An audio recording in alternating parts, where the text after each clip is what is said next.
2장 20절 한 절입니다. 우리 함께 같이 읽겠습니다. 하박국 2장 20절 시작. 그러나 주는 자신의 거룩한 전에 있으니 온 땅은 그의 앞에서 잠잠할지니라. 아멘. 앉으시기 바랍니다. 잠깐 기도하겠습니다. 아버지 하나님 감사합니다. 10월달 두 번째 주간 시작하는 첫째 날 우리를 권하시고 자녀 삼아주신 아버지 앞에 나와 찬양하며 예배할 수 있도록 또 환경을 허락해 주셔서 감사를 드립니다.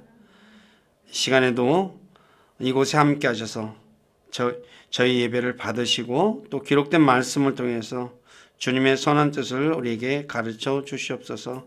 그래서 우리가 그것을 배우고 그 말씀에 굳건하게 쓰고 그 말씀에 순종해서 우리를 권하신 아버지를 기쁘게 해드리는 우리 모두가 될 수 있기를 원합니다. 우리에게 지혜와 이해력을 주셔서 말씀이 무엇을 의미하는지 올바로 깨달아 알게 하여 주시옵소서. 그래서 우리의 삶이 더욱더 주님을 기쁘시게 하는 우리 교회 모두가 되도록 만들어 주시고 영광을 받으시옵소서. 또 몸이 아파서 여러 가지 사정이 있어서 이 자리에 참여하지 못하는 지체들을 주님께서 건강도 주시고 환경도 허락해 주시고 또 믿음도 주셔서 함께 모여서 구원의 하나님을 찬양하고 예배하는 삶 살아가도록 은혜를 베풀어 주시옵소서. 부족하고 연약한 저를 또 이곳에 세워서 하나님의 말씀을 전하게 하신 아버지께 감사를 드립니다. 인간의 생각이나 뜻을 전하지 않게 하시고 오직 살아계신 하나님의 말씀만을 신실하게 전해서 말씀을 듣는 우리 지체들을 말씀 위에 굳건하게 세워주기를 간절히 원합니다. 저의 생각과 입술을 붙잡아 주시고 주님의 선한 도구로 사용하셔서 주님만 홀로 영광을 받으시옵소서. 남은 시간을 주님께 의탁하며 우리 주 예수 그리스도의 이름 안에서 기도드립니다. 아멘. 계속해서 우리가 하박국서를 지금 살펴보고 있죠. 그래서 하박국 2장 6절에서 19절에 화가 있을 것에 대해서 6가지로 말씀하셨죠. 첫째, 자신의 소유가 아닌 것을 늘리는 자, 욕심 부리는 사람에 대해서는 이야기했죠. 화가 있다. 그 다음에 2장 6절에 두터운 지능으로 짐을 진 자에게 화가 있고, 그 다음에 탐욕을 부려 자신의 보금자리를 높은 곳에 두는 자에게 화가 있고, 불법으로 도시를 세우는 자에게 화가 있고, 이웃에게 술을 주어 벌거벗음을 보게 하는 자에게 화가 있고, 6번째, 우상에게 가르침을 받는 자는 화가 있을 것이다 라고 말씀했습니다. 그리고 나서 2장 20절에 바로 그러나 주는 자신의 거룩한 전에 있으니 온 땅은 그의 앞에서 잠잠할지니라 라고 말씀을 하고 있습니다. 그래서 오늘은 온 땅은 주님 앞에서 잠잠하자라는 제목으로 왜 온 땅이 주님 앞에서 잠잠해야 되는지 그 부분에 관해 좀 살펴보겠습니다. 첫째, 주님은 자신의 거룩한 전에 계시기 때문입니다. 자신의 거룩한 전은 하늘에 있는 왕자입니다.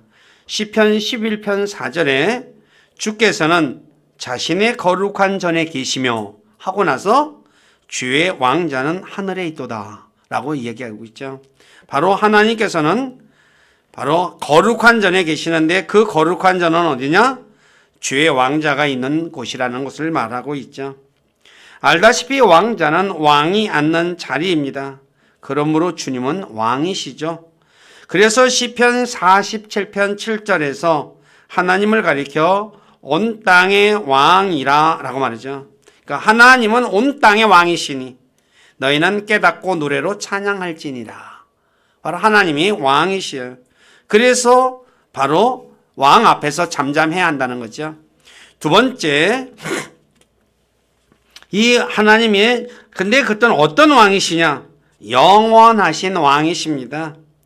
그래서 바로 시편 66편 7절에 보면 그분께서는 자신의 권능으로 영원히 다스리신다.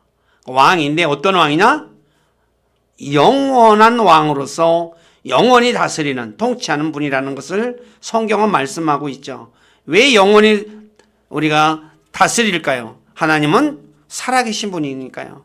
어제나 오늘이나 영원토록 살아계신 분이거든요. 그래서 영원한 왕이시라고 말하죠. 그 왕이신 하나님은 세상의 왕을 세우기도 하고 패하기도 하시는 왕이십니다. 그래서 다니엘 2장 21절에 보니까 그분께서는 때와 시기를 바꾸시며 왕들을 패하시고 왕들을 세우시며, 하나님은 세상의 왕들을 세우기도 하고 패하기도 하시죠. 우리가 잘 아는 사울왕을 세웠다가 또 사울왕이 불순종하니까 패하시고 다윗을 왕으로 세우시죠. 또 세상의 왕들도 마찬가지죠. 그래서 주님은 영원히 살아계시며 자신의 권능으로 영원히 다스리시며 세상의 왕들을 세우기도 하시며 패하기도 하시는 분이십니다. 이런 왕 앞에서 입을 열어 말을 할 수 있을까요? 네. 백성은 왕 앞에서 함부로 입을 열어 말해서는 안 되죠. 예를 들어서 우리나라도 조선 왕조도 있고 고려 왕조도 있죠. 왕이 있어요. 근데 신하가 내가 하고 싶은 말, 백성들이 자기가 하고 싶은 말을 왕에게 함부로 할 수 있었어요, 없었어요? 없어요. 그렇죠? 네. 그래서 전도서 5장 2절에 내 입을 경솔히 열지 말고 하나님 앞에서 내 마음이 급하게 어떤 것도 말하지 말라라고요. 하나님 앞에서 경솔히 입을 열지 말래요. 그리고 마음이 급하게 막 내가 마음이 급해가지고 성급해가지고 막 할 말, 우리가 어떤 말을 할 때 보면 마음이 급해가지고 막 하고 싶은 말이 있잖아요. 근데 하지 말라 그러죠. 왜냐? 하나님은 하늘에 계시고 너는 땅에 있나니 그런즉 내 말수를 적게 할지니라. 하나님 앞에서 함부로 말을 하는 것이 아니야. 잠잠해야 하는 이유가 바로 여기에 있다는 거죠. 자, 그래서 다시 말해, 그래서 온 땅은 주님 앞에서 두려워해야 됩니다. 그러니까 역대상 16장 3절에 보니까 온 땅이요 그분 앞에서 두려워할지니라.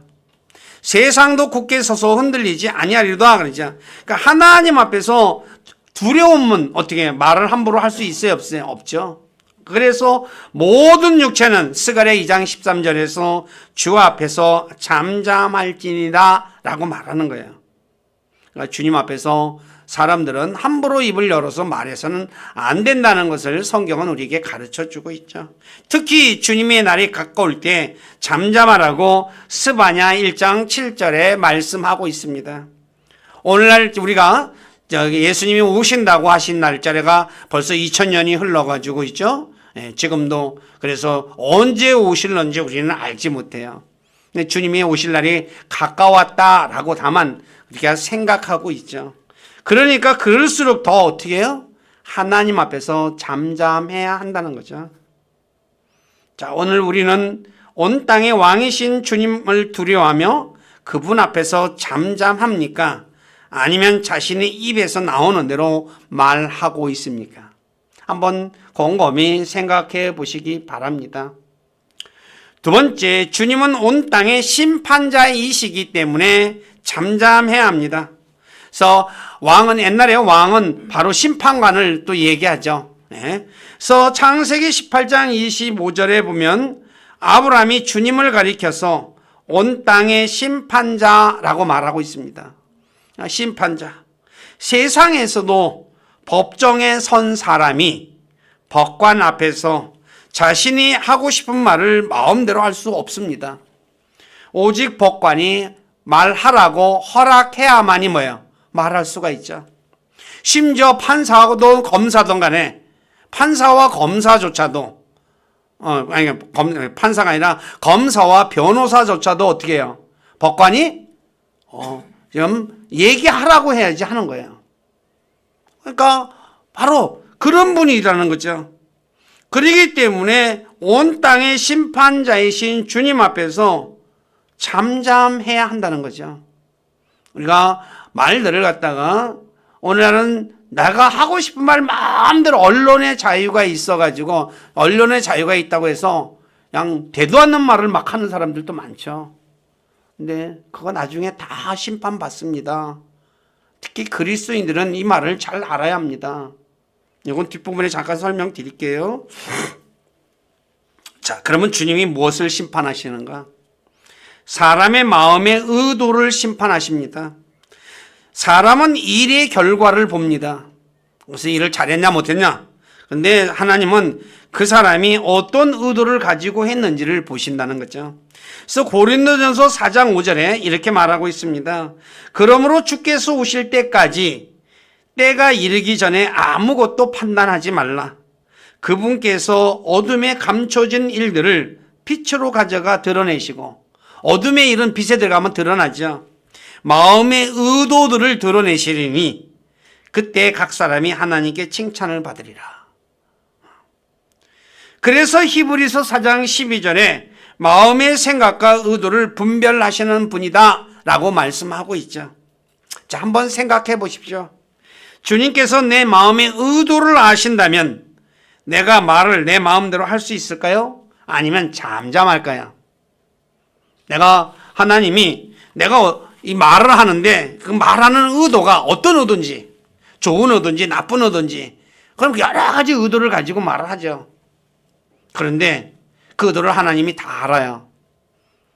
그러면 말을 그냥 아무 생각 없이 할 수 있을까요? 없죠. 잠잠할 수밖에 없어요. 그렇기 때문에 잠잠해야 한다는 거죠. 말수를 그러니까 적게 해야 되는 거죠. 두 번째, 사람의 길들을 심판하십니다. 에스겔 33장 2절에 보니까 이렇게 말합니다. 그럼에도 너희는 이르기를 주의 길이 공평하지 아니하는도다. 오 너희 이스라엘의 집아, 내가 너희 각 사람을 그의 길들에 따라 심판하리라 그래요. 사람의 모든 길은 자신의 눈이 보기에 옳아 보여요. 그래서 그 길을 가려고 하죠. 근데 어떤 길의 끝은 사망의 길이라고 잠언 14장 11절에 말씀하고 있죠. 사람의 길이라고 할지라도 또 옳은 길이 내가 보기에는 옳다도 아니 그 끝은 사망의 길이 있다는 것을 성경은 우리에게 가르쳐주고 있죠. 왜 사망의 길일까요? 사람의 길이 삐뚤어진 길이기 때문입니다. 올바른 길이 아니라 내가 보기에는 옳았지만 하나님 보시기에 비뚤어진 길이라는 거죠. 자, 주님께서 내 길들을 심판하신다면 내 길을 고집할 수 있을까요? 물론 끝까지 고집하는 사람도 있습니다. 그래서 흔히 말하잖아요. 우리가 고스톱을 치면 죽어도 고 그러죠. 네. 아닌 줄 알면서도 고집하는 사람이 있죠. 오늘날도 많죠. 이건 믿는 사람뿐만 아니라 안 믿는 사람 모두 다 끝까지 자기 고집을 안 꺾고 나쁜 줄 알아요.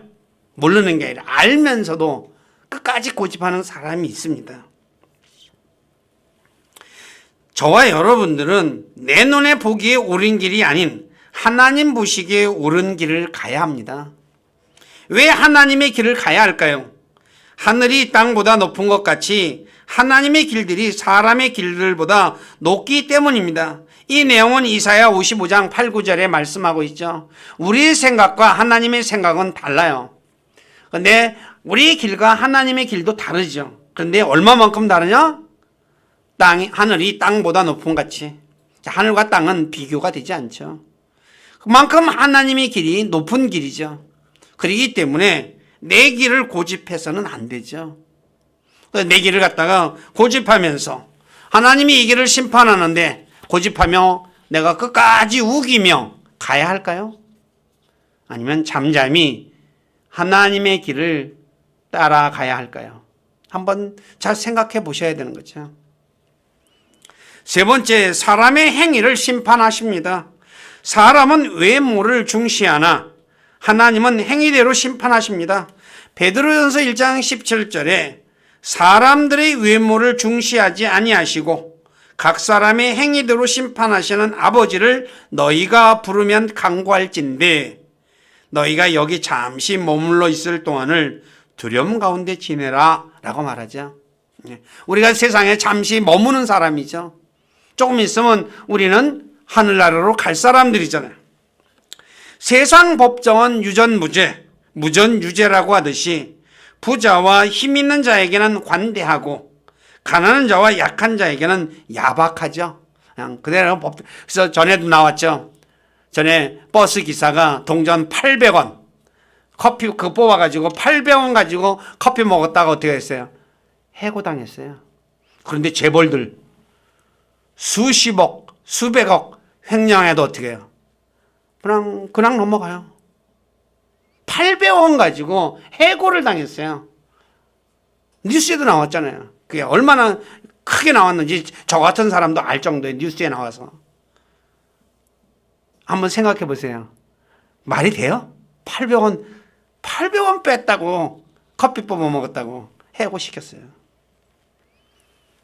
근데 죄송한 얘기지만 정확하게 모르지만 그 운수회사 대표는 회사 돈 횡령 안 했을 것 같아요? 수없이 했을 거예요. 그런데 하나님은 부자라고 힘 있는 자라고 편들지 않죠. 사람의 행위대로 심판하시는 분임을 알고 있다면 내 편 들어달라 할 수 있을까요? 하나님은 아도니베섹과 사악한 자와 이스라엘과 바벨론에게 행위대로 갚아주셨다고 성경은 여러 곳에서 말씀하고 있죠. 이 하나님의 심판에서 이길 수 있는 것은 딱 한 가지가 있습니다. 긍휼입니다. 야고보서 2장 13절에 긍휼을 베풀지 않는 자는 긍휼 없는 심판을 받으리라. 긍휼은 심판을 이기고 기뻐하느니라. 자, 800원 횡령한 거. 그렇죠. 오직 커피 마시고 싶었으면 했을까요? 하고 그냥 불쌍히 여기고 넘어갔어야 되죠. 그러면 어떻게 해요? 하나님께서 내게 긍휼을 베풀어 주신다는 거죠. 오늘 우리가 긍휼이 하나님이 우리에게 원하는 것이 무엇인가를 잘 아셔야 돼요. 사람은 자기 기준에서 항상 말을 갖다가 함부로 많이 하는 경향이 있죠. 저도 마찬가지고요. 그래서 다니엘이 바벨론의 느부갓네살 왕에게 조언을 한 게 뭐냐? 가난한 자에게 긍휼을 베풀므로 왕의 불법을 끊어버리면 왕의 편안함이 늘리다 라고 얘기를 해요. 다니엘 4장 27절 한번 읽어보시기 바랍니다. 시작.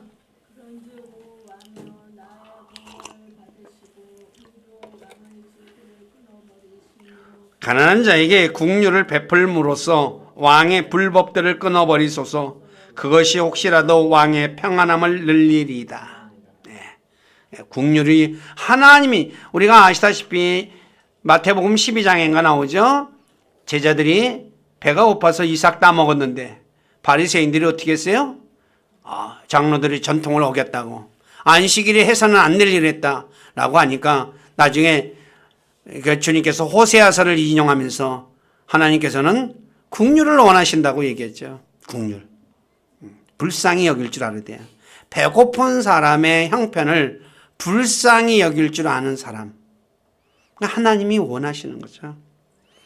그렇기 때문에 우리는 내 삶의 행위에서 모든 것을 심판하시는 하나님을 내가 안다면 말을 내가 함부로 할 수 없다는 거죠. 자, 그럼 네 번째, 사람이 행한 은밀한 것까지도 심판하십니다. 전도서 12장 14절에 보면 하나님께서 모든 은밀한 일과 더불어 선한 일이든 악한 일이든 모든 일을 심판하시리라 라고 하죠. 범죄자들이 죄를 지을 때 은밀히 하는 이유는 사람들의 눈을 피하기 위함이죠. 그래서 범죄자들이 사람의 눈을 피해 죄를 짓죠. 그렇지만 하나님의 눈은 피할 수가 없습니다. 예를 들면 다윗이 밧세바와 간음을 한 후 밧세바가 임신을 하자 그것이 들키지 않게 하기 위해 밧세바의 남편인 우리아를 전쟁터에 내보내 죽게 만들죠. 근데 이 일은 다윗이 은밀히 한 것입니다. 그래서 사무엘하 12장 12절에 너는 그 일을 은밀히 행하였으나 몰래 뒤에서 쑥삭쑥삭 해가지고 한 거죠. 근데 나는 하나님은 바로 만천하에 네가 한 일을 다 드러내겠다라고 얘기한 거죠. 그래서 시편 139편 7에서 10절에 자신이 주의 영을 떠나서 갈 데가 없다 그러죠. 하늘로 가도 거기 계시고 지옥에 가도 계시고 바다에 가도 계시고 어디에 가도 다 있다라고 말하는 거예요. 하나님의 피할 길은 없어요. 그래서 이사야 29장 15절에 자신의 계획을 주님께 숨기려 하는 자들에게 화가 있다라고 말해요. 내 계획을 하나님께 숨겨가지고 내 계획을 실행하려고 하는 거. 화가 있을 거죠. 그렇기 때문에 숨길 게 없어요. 그러니까 내가 행하는 모든 은밀한 것을 알고 계시는 주님 앞에서 사람이 무엇을 말할 수 있겠어요? 우리가 세상에서도 그렇잖아요. 내 비밀을 알고 있는 사람 앞에서 내가 말을 함부로 할 수 있어요, 없어요? 없죠. 그죠? 예. 비밀을 다 알고 있어요. 꼬투리를 다 잡고 알고 있어요. 그 앞에서는 잠잠할 수밖에 없는 거죠. 다섯 번째, 사람의 말을 심판하십니다. 마태복음 12장 36절에 보면 오직 내가 너희에게 이르노니 사람들이 무슨 쓸데없는 말을 하든지 심판날에 그것에 대해 회개 보고를 하리라. 심판날에 거기에 대해서 내가 회개 보고한다는 거죠. 주님은 사람이 하는 쓸데없는 말과 하나님을 대적하여 말한 거친 말에 대해서도 심판하십니다. 그러니까 유다서 1장 15절에 이렇게 말하죠. 이것은 모든 사람에게 심판을 집행하사 그들 가운데 경건치 아니한 모든 자들이 경건치 아니하게 범한 모든 경건치 아니한 행위와 또 경건치 아니한 죄인들이 그분을 대적하여 말한 모든 거친 발언에 대하여 그들을 정죄하려 하심이라.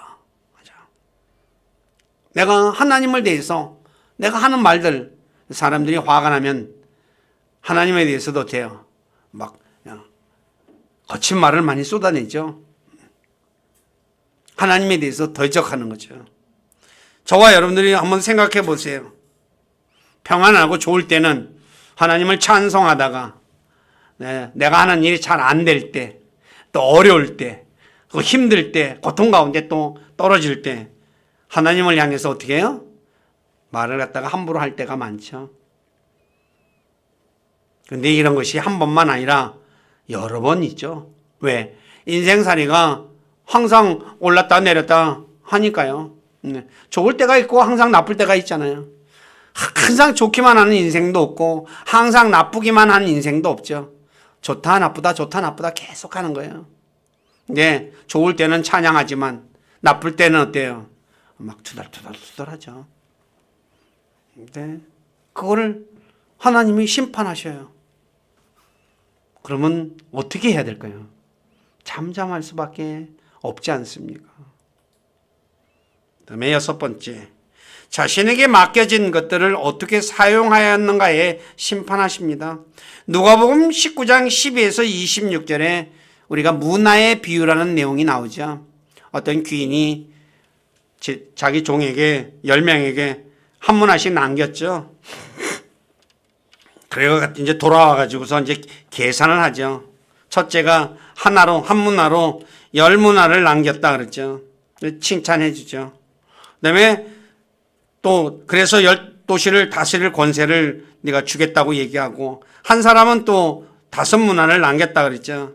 그래서 5도시를 다스리는 또 권능을 그에게 주죠. 근데 한 사람은 어때요? 그냥 싸가지고 보자기에 싸가지고 땅 속에 묻어버렸죠. 네, 주인에게 엄청 책망을 받죠. 왜 은행에라도 넣어서 이자라도 받게 해야지 왜 그것까지도 못하겠느냐라고 하면서 돈을 뺏어다 한 문화를 10문화 가진 사람에게 주죠. 있는 것마저 뺏기는. 바로 하나님께서는 오늘 우리에게, 그리스도인들에게 청지기직을 맡기셨죠. 그래서 자신의 직분에 대해서 회개 보고를 요구하신다는 거죠. 네, 저와 여러분들은 그때 어떻게 될까요? 입이 10개라도 할 말이 하나도 없지 않을까요? 하나님께서 내게 맡겨준 것에 대해서 10문화 남긴 사람이 과연 몇 명이나 있을까요? 5문화 남긴 사람 몇 명이나 있을까요? 아마 제 개인적인 생각은 저도 거기에 끼지도 못할 것이에요. 남기지 못했을 거예요. 그래서 대부분이 유구무원이라고 입이 있어도 말을 못하게 될 거예요. 왜 그럴까요? 하나님께서 맡겨준 것을 하나님의 뜻대로 사용하기보다 내 뜻대로 사용한 것이 대부분이기 때문일 것이에요. 예를 들어서 하나님이 나한테 돈을 맡겼어요. 그 돈 어디다 썼냐 이거야. 우리는 다 보면 대부분 어디다 써요? 하나님한테 물어보고 써요? 하나님 이 돈 어떻게 쓸까요? 물어봐요? 아니죠. 내가 필요한 거, 내가 사고 싶은 거 다 사는 데 쓰잖아요. 그렇잖아요. 대부분이 그렇잖아요. 저 역시도 마찬가지고. 그렇기 때문에 우리는 하나님 앞에서 잠잠할 수밖에 없다는 거죠. 때문에 온 땅이 주님 앞에 잠잠해야 하는 이유는 딴 데 있는 것이 아닙니다. 우리가 흔히 말하는 대로 입이 있다고 말을 함부로 하는 사람들이 굉장히 많아요. 특히 예수 믿는 사람들 요새 정치판에 끼어들어가지고 해서는 안 될 말들을 막 쏟아내고 있어요. 근데 그 나중에 어떻게 감당하는지 참 안타까운 마음밖에 없어요. 성경은 우리에게 잠잠하라라고 말해요. 살펴본 대로 하나님은 사람의 마음의 의도와 길과 행위와 행한 은밀한 것과 그 다음에 쓸데없는 말도 그리고 사람에게 맡겨진 일을 어떻게 했는가에 대해 심판하실 것이에요. 그러므로 사람은 주님의 구원을 바라고 잠잠한 것이 좋다는 거죠. 에레미야가 3장 26절을 보면 사람이 주의 구원을 바라고 잠잠히 기다림이 좋도다. 사람이 젊었을 때에 멍에를 매는 것이 그에게 좋으니 그가 홀로 앉아서 잠잠하면 그분께서 그에게 짐을 지게 하셨기 때문이다 라고 했죠. 자, 오늘 저와 여러분들이 구원받았잖아요. 온갖 죄를 지었음에도 구원받았어요. 구원받은 이후에 우리의 삶도 어때요? 하나님 앞에 내세울 만한 것이 있을까요? 별로 없을까요? 아마 별로 없을 거예요. 그러면 주님의 구원을 기다리고 잠잠히 있는 것이 마땅하지 않겠어요? 내가 하나님께서 예를 들어서 내가 구원받은 이후에 우리의 삶 하나님을 기쁘시게 하기보다 나를 기쁘게 하기 위해서 산 것이 아마 대부분일 거예요. 저 역시도 마찬가지고.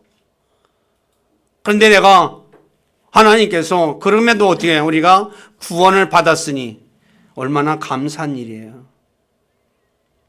근데 거기서 내가 입을 열어가지고 하나님 앞에 무엇을 요구할 만한 것이 있겠느냐라는 거죠. 내게 베푼 구원이 얼마나 큰 것인가를 내가 안다면 우리가 여전히 죄를 짓고 있음에도 하나님이 나를 구원해 주셨어요. 은혜를 내가 안다면 거기서 입을 열어서 뭘 또 구할 것이 있겠느냐라는 거죠.